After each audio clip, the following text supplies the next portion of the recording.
listening to the Hold Your Point podcast, a platform dedicated to discussing millennial culture and experience through a Christian lens, redefining who we are with cultural excellence and as children of the Most High, cultivating thought-provoking discussion and spreading the word of God with love. Hold your point.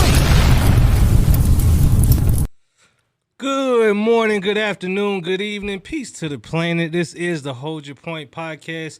We are the Hold Your Point podcast crew. My name is Fortunato. I got Lee Strauss in front of me, Michael Joseph, DTH, DJ. What's going on, boys? Hey, What's the deal? back again. Back Already again. know. Live and in full effect. And we back again. Isn't that a song too? Never Back mind. again. All black like we about to rob. Back again. Yes, sir. That mob. Hey, man, well, we got a good topic that we want to jump into today, man, and we want to talk about politics and where the place of politics should have its place in a Christian's life, and then just kind of dealing with some of what we've experienced just being young believers and, you know, how politics have shaped our lives, you know, our environment, our communities, the jobs, everything pretty much around us. And, you know, just kind of deep dive on that a little bit. So before we get started, though, I know we got a clip. So we're going to run this clip in regards to a little bit of what we got President Trump saying. It's like regardless of who's currently in the president, all we keep talking about is Trump, at least from a news standpoint. So we're going to look at this video real quick, man, and see what Trump got to say on his upcoming campaign trying to run again.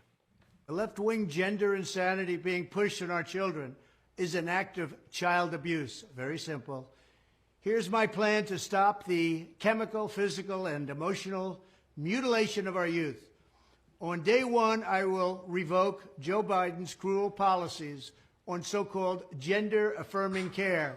Ridiculous. A process that includes giving kids puberty blockers, mutating their physical appearance, and ultimately performing surgery on minor children. Can you believe this? I will sign a new executive order instructing every federal agency to cease all programs that promote the concept of sex and gender transition at any age. I will then ask Congress to permanently stop federal taxpayer dollars from being used to promote or pay for these procedures and pass a law prohibiting child sexual mutilation in all 50 states. It'll go very quickly. All right, that's good. It'll go very quickly. So, I mean, you know, and so we got a little bit about Trump's promises. You know, as politicians, they give you the moon, the stars, the earth, and everything below it. And then sometimes you might get Martin Luther King Boulevard at the end of it. So we're going to look at, you know, some of what he's talking about and just talking about politics in general. What y'all think about that clip, though? And what's his political agenda? You think he really cares? I know he cares. Because it's at the end of the day, it's like, where's this money going? You know, and I feel like it's who he's trying to target. That's and it. it's in the left wing, you know what I mean, like that. So it's like, does he really care if Target has a non-gender bathroom, or, you know, what is his purpose? I think he cares tangentially. Like 10 what? tangentially. Tangential. Vocabulary word of the day. It's just Be it's like on gentle the, with the number 10. no sir. It's on the side. Like it's not his primary thing. I would say he's more concerned with getting votes, and there's a large population in the states that hold those same beliefs. So he's appealing to them. But he probably also wants to live in a world where there's less of that stuff. You know, he probably would prefer it, but that's not his main thing. It's only a tangential point. Yeah, I mean that's pretty much a lot of what, you know, politics is. A lot of people are just trying to, you know, sway the opinion of one person or another in order to, you know, get the vote that they would need or get into power. It also has to do with a power thing. You know, it has to do with, you know, he's obviously running for election to become one of the highest offices in the land again. And so he's going to pander to a certain demographic that's going to, you know, possibly put him back there or put him back in there the first time.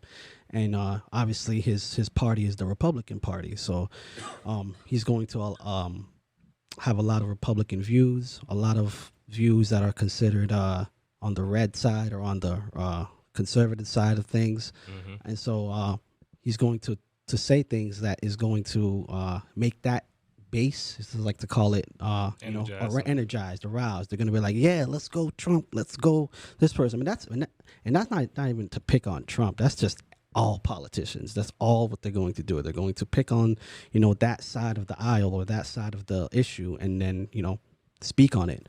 And so that's just basically how you get a lot of the divide sometimes between politics. So True. So, is politics a good thing or a bad thing? Is politics a good thing or a bad thing? What y'all think? I think it can be a good thing, but the overall trajectory of what it was designed for is not always a good thing.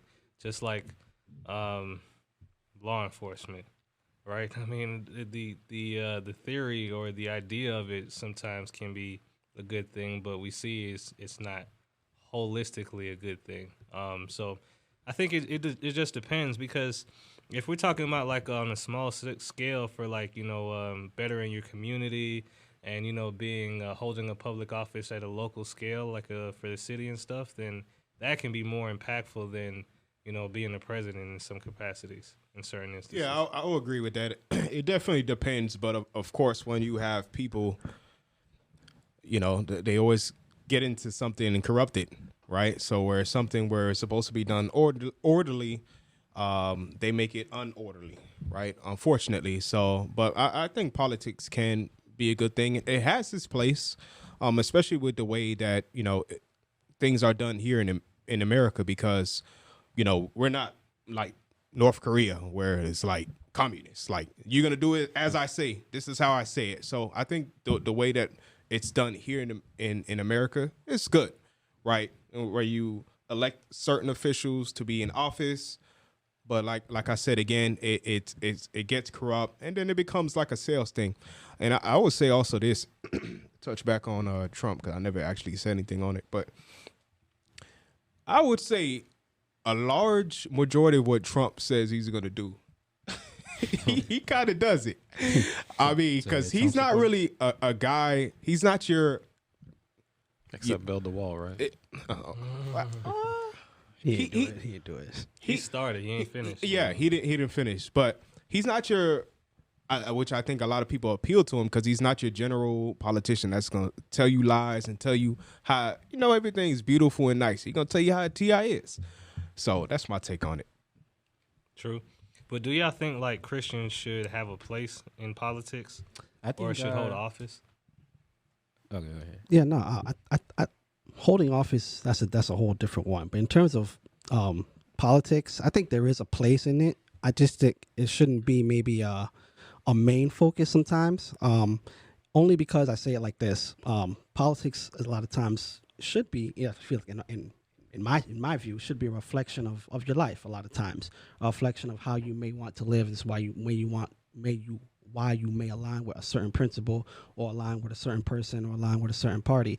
But even in that, in and of itself, let's say you are, you say you call yourself a Democrat. There are certain things within the Democratic Party that go against the biblical scriptures. Mm-hmm. There are certain things in the Republican Party that will go against biblical scriptures. And so you have to kind of sometimes find yourself, most times, a lot of times, I feel like you'll find yourself in the middle. And just speaking on personal experience, that's really kind of where I've been lately. I think when I first started, politics and stuff like that, when I first started, voting and really looking into politics, I probably was leaning a lot more Democrat for sure. And I think maybe as years gone by and as time, progresses, I've probably definitely slid a little more, if you want to say right, I guess, if you want to say in that terms, but I consider myself an independent, if you want to think of it that way. So there's things about the Democratic Party that I think are great and I think that are cool, and there's also things that I think that are not so great, and vice versa for the Republican Party. Which one do you think aligns more with the religion, though, Democrat or? That's a good question. Depends on the topic sometimes, man. It really depends, because Republicans definitely are against abortion. Socialism. Exactly. Right. So, and that's what I was asking, because, some believe in government given right, and there's also God given right.